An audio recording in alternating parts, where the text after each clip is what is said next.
Welcome to the greatest Asian footballing rivalry here. নমস্কার বন্ধুরা, welcome to Bong football info. তো বন্ধুরা, এই ভিডিওতে আমরা কলিঙ্গ সুপার কাপে ইস্টবেঙ্গল ও মোহনবাগান মুখোমুখি হতে চলেছে সেটা নিয়ে কথা বলবো। তো তোমাদের কাছে একটাই রিকোয়েস্ট, ভিডিওটা স্কিপ না করে পুরোটা দেখার। তো বন্ধুরা, কাল কিন্তু আমরা সুপার কাপে প্রথম কলকাতা ডার্বি দেখতে পাবো, যেখানে মুখোমুখি হবে ইস্টবেঙ্গল ও মোহনবাগান। তো বন্ধুরা, কাল ডার্বিতে ইস্টবেঙ্গল তাদের 90% দল পেয়ে যাচ্ছে এবং মোহনবাগানের অনেক প্লেয়ার ন্যাশনাল ক্যাম্পে রয়েছে এবং কিছু প্লেয়ার ইনজুরিতে থাকার কারণে আমরা হয়তো সবাই ভাবছি ইস্টবেঙ্গল মোহনবাগানের তুলনায় এই ডার্বিতে অনেকটাই এগিয়ে রয়েছে, কিন্তু বাস্তব পরিস্থিতি কিন্তু তা নাও হতে পারে। কারণ একটা জিনিস আমাদের বলতেই হবে, ইস্টবেঙ্গলে যে 6 জন ফরেনার রয়েছে সেই 6 জনের মধ্যে 3 জন ফরেনার ভালো ফর্মে রয়েছে, হিজাজি মাহের, ক্লেটন সিলভা ও সাউল ক্রেসপো। অপরদিকে মোহনবাগানের কম বেশি প্রায় সব বিদেশিরাই কিন্তু ভালো ফর্মে আছে, সুতরাং বিদেশিদের ক্ষেত্রে কিন্তু মোহনবাগানের একটা অ্যাডভান্টেজ রয়েছে।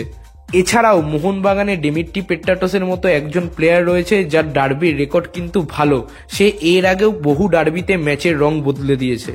তাছাড়া এবার আমরা সরাসরি ডার্বির দু দলের লাইন আপ নিয়ে কথা বলবো। প্রথমে যদি আমরা ইস্টবেঙ্গলের লাইন আপ নিয়ে কথা বলি, তাহলে কার্লোস কোয়াদ্রাতের ফেভারিট ফরমেশন হচ্ছে 4-2-3-1, যেখানে গোলকিপার পজিশনে অবশ্যই প্রস্তুকান সিং গিল খেলবে, লেফট ব্যাক খেলবে নিশু কুমার, দুজন সেন্ট্রাল ব্যাক হিসেবে খেলবে হিজাজি মাহের ও পার্দো, আর রাইট ব্যাকে মোহাম্মদ রাকিব খেলবে।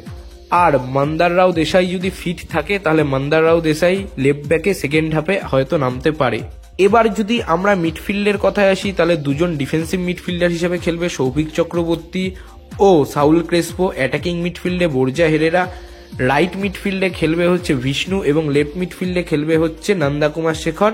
এবার যদি ফরওয়ার্ডের কথায় আসি, তাহলে একমাত্র ফরওয়ার্ড হিসেবে খেলবে Cleiton da Silva. Coach Javier সেভেরিওকে হয়তো সেকেন্ড হাফে ইউজ করবে এই ম্যাচে। এছাড়াও ইস্টবেঙ্গলের প্লেইং 11-এ সৌভিক চক্রবর্তী কিন্তু একটা গুরুত্বপূর্ণ রোল প্লে করতে পারে।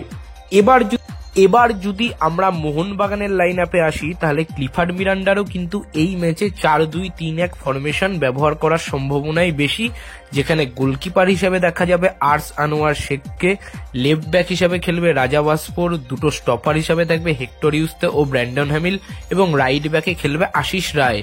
এবার যদি আমরা মিডফিল্ডের কথায় আসি, তাহলে দুজন ডিফেন্সিভ মিডফিল্ডার হিসেবে খেলবে গ্লেন মার্টিন্স এবং অভিষেক, অ্যাটাকিং মিডফিল্ডে খেলবে ডেমিট্রি পেট্রাটোস, লেফট মিডফিল্ডে খেলবে কিয়ান নাসিরি ও রাইট মিডফিল্ডে খেলবে হুগো বুমোস।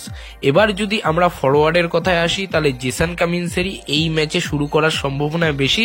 এছাড়াও আমরা আরমান্দো সাদিকুকে সেকেন্ড হাফে দেখতে পাবো। আজকের মতো এই ভিডিওটা এখানেই শেষ করছি। তোমরা কোন টিমকে সাপোর্ট করছো সেটা কমেন্ট করে জানাও, আর ভিডিওটা ভালো লাগলে লাইক করে দাও, শেয়ার করে দাও।